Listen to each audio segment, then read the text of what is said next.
बिस्मिल्लाहिर्रहमानिर्रहीम। अज दी साडी वीडियो नौजवानें दी बीमारियां यानी धात जरियान ते एहतलाम। जे भी असां ग़िज़ा खाने हैं उनका पहले रस बनदे, रस तो खून बनदे, खून तो गोश्त बनदे, गोश्त तो चर्बी बनदी है, चर्बी तो हड्डी बनदी है, हड्डी तो मिख बनदी है, मिख तो मनी बनदी है।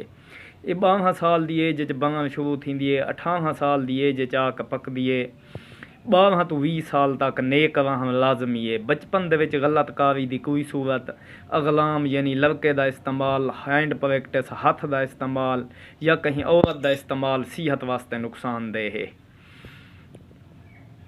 अपनी बेगम नाल 10 दफ़ा हम बिस्तरी करो, कहीं गैर औरत नाल 1 दफ़ा करो, बराबर का नुकसान है। गैर औरत नाल 10 दफ़ा करो, लड़के का इस्तेमाल 1 दफ़ा करो, बराबर का नुकसान है। लड़के का इस्तेमाल 10 दफ़ा करो, हथ का इस्तेमाल 1 दफ़ा करो, बराबर का नुकसान है।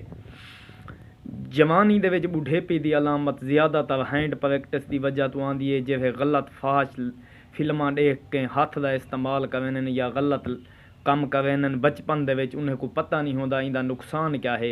उन्हें जितनी सारी जिंदगी दे विच हम बिस्तरी करनी होंदी है वो चंद सालें दे विच उहे जितनी कर गिनन। उन्हें दे जिस्म दे हड्डियां तक कमज़ोर थी वञन या वो इन्हें बीमारियों दे विच मुबतला थी वञन, जिंदे विच धात जरियान, कसरत, एहतलाम या कुव्वत बाद घट वञावे। इहो जहे दोस्तों को मेरा मशवरा है वो गलत कारी तो बचन। अगर उन्हें को कोई इहो जही बीमारी लग गई है यानी धात जरियान या कसरत एहतलाम, तो वो राबता करें साढ़े नाल करें या अपने कहीं अच्छे मुआलिज नाल करें, उनका इलाज करावें ताकि उन्हें दी मज़ीद सेहत का नुकसान न थींदा रहे वञे। अस्सलाम वालेकुम।